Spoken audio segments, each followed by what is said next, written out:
ഗുരുജനങ്ങൾക്കും ജ്യോതിഷ താന്ത്രിക മാന്ത്രിക ആചാര്യ ഗുരുക്കന്മാർക്കും ബന്ധുമിത്രാദികൾക്കും സുഹൃത്തുക്കൾക്കും എല്ലാ സഹോദരി സഹോദരന്മാർക്കും എൻ്റെ ഹൃദയം നിറഞ്ഞ നമസ്കാരം. ശ്രീ മൂകാംബിക അമൃത വിഷൻ എന്ന ഈ യൂട്യൂബ് ചാനലിലേക്ക് എല്ലാവർക്കും സ്വാഗതം. ഞാൻ ശ്രീ മൂകാംബിക മഠം അജയ് സുരേന്ദ്രൻ പോറ്റി. ഈ വരുന്ന വർഷം, അതായത് 1200 ആണ്ട് ചിങ്ങമാസം 1-ാം തീയതി മുതൽ കർക്കിടക മാസം വരെ, മേടക്കൂറ് മുതൽ മീനക്കൂറ് വരെയുള്ള 27 നക്ഷത്രങ്ങളിൽ ജനിച്ച എല്ലാവർക്കും പൊതുവായിട്ടുള്ളൊരു ഫലമാണ് പറയുന്നത്. ചിങ്ങമാസം 1-ാം തീയതി മുതലുള്ള പൊതുവായിട്ടുള്ളൊരു ഫലമാണ് പറയുന്നത്. അതിലേക്ക് പോകുന്നതിന് മുമ്പായിട്ട് നിങ്ങൾ ആദ്യമായിട്ടാണ് എൻ്റെ ഈ യൂട്യൂബ് ചാനൽ കാണുന്നതെന്നുണ്ടെങ്കിൽ സബ്സ്ക്രൈബ് ചെയ്യുകയും അതിൻ്റെ നോട്ടിഫിക്കേഷൻ ബട്ടണായ ബെൽ ബട്ടൺ എനേബിൾ ചെയ്യുകയും വീഡിയോ ഇഷ്ടപ്പെട്ട് കഴിഞ്ഞാൽ സുഹൃത്തുക്കൾക്കും ബന്ധുക്കൾക്കും മറ്റും ഷെയർ ചെയ്യുകയും ലൈക്ക് ചെയ്യുകയും ചെയ്യേണ്ടുന്നതാണ്. ചിത്തിരയുടെ അവസാന പകുതിയും ചോതിയും വിശാഖത്തിൻ്റെ ആദ്യ മുക്കാൽ പാദവും ചേർന്ന തുലാക്കൂറുകാർക്ക് 8-ാം ഭാവത്തിൽ വ്യാഴവും 5-ാം ഭാവത്തിൽ ശനിയും 6-ാം ഭാവത്തിൽ രാഹുവും സഞ്ചരിക്കുന്നൊരു കാലമാണ്. ഈ ഒരു വർഷക്കാലം ആദ്യത്തെ കുറേ കാലം വളരെയധികം ബുദ്ധിമുട്ടുകളൊക്കെ ഉള്ള ഒരു സമയമാണ്. എല്ലാ കാര്യത്തിനും വളരെ തടസ്സം, ഒരു ബന്ധനം ഒക്കെ ഉണ്ടാകുവാൻ സാധ്യതയുണ്ട്. വളരെ ഈശ്വരാധീനം കുറഞ്ഞൊരു സമയമാണ്. വളരെയധികം എല്ലാ കാര്യങ്ങൾക്കും വേണ്ടി അധ്വാനിക്കേണ്ടതായിട്ട് വരും. ഈ അധ്വാനം കൊണ്ട് തന്നെ വളരെയധികം മനക്ലേശം ഉണ്ടാകുവാനൊക്കെ സാധ്യതയുള്ളൊരു സമയമാണ്. വളരെ മനോവിഷമം ഉണ്ടാകുന്ന തരത്തിലുള്ള വാർത്തകളൊക്കെ കേൾക്കുവാനും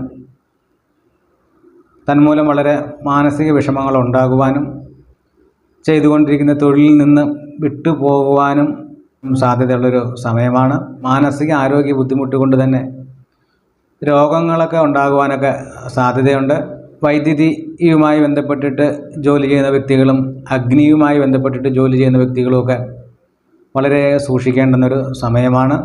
ഭരണാധികാരികളിൽ നിന്നും ഭരണരംഗത്ത് പ്രവർത്തിക്കുന്ന വ്യക്തികൾക്ക് വളരെ ദോഷകരമായിട്ടുള്ള ബുദ്ധിമുട്ടുകൾ ഉണ്ടാകുവാനും സർക്കാർ തലത്തിലൊക്കെ ജോലി ചെയ്യുന്ന വ്യക്തികൾക്കൊക്കെ വളരെ ബുദ്ധിമുട്ടുകളൊക്കെ ഉണ്ടാകുന്ന സമയമാണ്.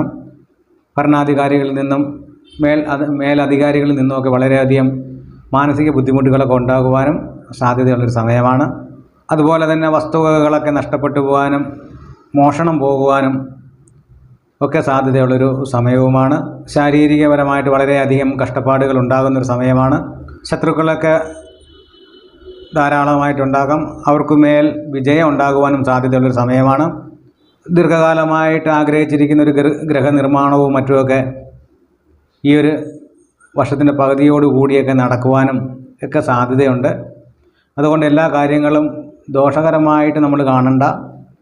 ചിലപ്പോൾ നല്ല ഫലങ്ങളൊക്കെ ഉണ്ടാകാം. ജാതകപരമായിട്ട് ദശാപരമായിട്ടൊക്കെ നല്ല ഫലങ്ങളാണെങ്കിൽ വളരെ ബുദ്ധിമുട്ടൊന്നുമില്ലാത്ത തന്നെ കാര്യങ്ങളൊക്കെ നടക്കും.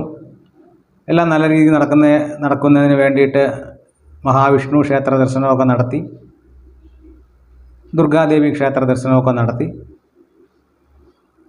പ്രാർത്ഥിക്കുന്നതും ദുരിതങ്ങളൊക്കെ മാറുന്നതിന് വേണ്ടി പ്രാർത്ഥിക്കുന്നതും വഴിപാടുകളൊക്കെ നടത്തി പ്രാർത്ഥിക്കുന്നതൊക്കെ വളരെ ക്ഷേത്രങ്ങളിൽ പോകുന്നതിനോ പ്രാർത്ഥിക്കുന്നതിനോ പോലും ഒരു മനസ്സ് ഉണ്ടാകുന്ന സമയമല്ല. എങ്കിലും നമ്മുടെ മനസ്സിൻ്റെ ബലം എത്രത്തോളം ഒരു പോസിറ്റീവിലേക്ക് കൊടുക്കുന്നോ അത്രത്തോളം തന്നെ നമുക്ക് കുറേ ഗുണങ്ങളൊക്കെ ഉണ്ടാകുവാനൊക്കെ സാധ്യതയുള്ളത് കൊണ്ട് തുലാക്കൂറിൽ ജനിച്ച എല്ലാ നക്ഷത്രക്കാർക്കും എല്ലാവിധ ഐശ്വര്യങ്ങളും അഭിവൃദ്ധി ഉണ്ടാകട്ടെ എന്ന് പ്രാർത്ഥിച്ചുകൊണ്ട് നന്ദി, നമസ്കാരം.